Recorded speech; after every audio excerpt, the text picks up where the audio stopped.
Everyone. जैसे आप सभी को पता है कि अभी हमें कंपल्सरी E20 यूज़ करना है, पर उसके साथ साथ अब हम उसके लिए कोई उससे अगर हमारी गाड़ी को कोई डैमेजेस होता है तो हम उसके लिए अब कोई लीगल एक्शन भी नहीं ले सकते हैं। उसका मैं आपको रीज़न बताना चाहूँगी।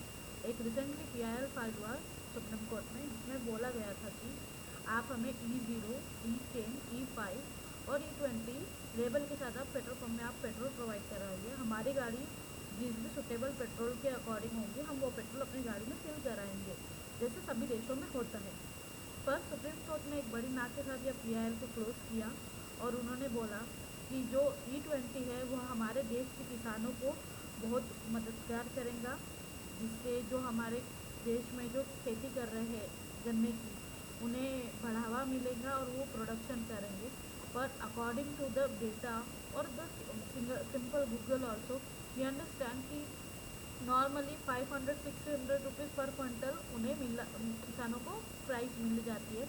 और बाकी जो बेनिफिट होता है, मोस्ट ऑफ द बेनिफिट जो होता है ब्रोकर प्लस मैन्युफैक्चरर, जो प्रोड्यूसर ऑफ प्रोडक्ट्स होता है, जो sugar can say raw product से जो रियल प्रोडक्ट बना रहा है, जो कंज्यूम प्रोडक्ट बना रहा है, उसको बेनिफिट जाएगा, किसानों को उतना बेनिफिट नहीं जाएगा। उसके साथ साथ ही हमारी जो लैंड है वो उसमें जो उसकी लैंड की जो गुणवत्ता है वो भी कम होगी। साथ ही साथ गन्ने की खेती में बहुत ज़्यादा पानी लगता है, जिससे पानी की किल्लत भी होगी और लैंड वाटर भी रिड्यूस होगा। उसके साथ साथ में अब हमें इंश्योरेंस कंपनी भी हमें कोई क्लेम नहीं देने वाली है। इंश्योरेंस कंपनी ने डायरेक्टली डिक्लेयर किया है कि अगर आपकी गाड़ी E10 है और अगर आप उसमें E20 भरवा रहे हो और उसके कारण आपकी इंजन में कोई प्रॉब्लम आती है या कोई भी डैमेजेस होता है, तो इंश्योरेंस कंपनी उसके लिए एलिजिबल नहीं है।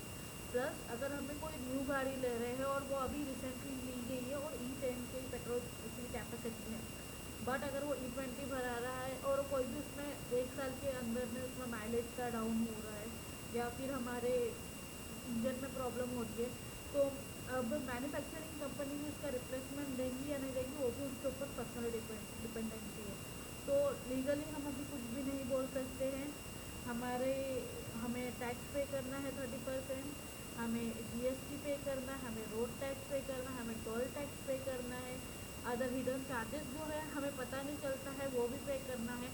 कंपलसरी हमारे ऊपर पूरा अभी प्राइवेटाइजेशन की तरीके से लिया जा रहा है और अब हम उसमें क्वेश्चन मार्क नहीं कर सकते। जैसे हमारे कुछ फंडामेंटल्स राइट है as a consumer also, right to information, right to ask, right to take right to take information, right to take ask, और हम किसी भी तरीके से जानकारी प्राप्त करना या उसकी क्लेम, अगर हमारा कुछ डैमेजेस हो रहा है तो हम आगे वाली कंपनी से क्लेम लेना, वो भी हमारे राइट पूरी तरीके से इस केस में ख़त्म हुए जा रहे हैं। उसके साथ साथ में अब हम गवर्नमेंट को भी इस चीज़ के लिए नहीं बोल सकते, अगर हमारा डैमेज होता है इंश्योरेंस कंपनी को नहीं बोल सकते, मैन्युफैक्चरर प्रोड्यूसर को नहीं बोल सकते। इफ़ अगर कोई डैमेज होता है तो हमें वो हमारे पॉकेट में से पे करना पड़ेगा। Definitely it's not like a democracy. What do you think? Just tell me in a comment, and we will see what is the next judgment and what we will do in the future.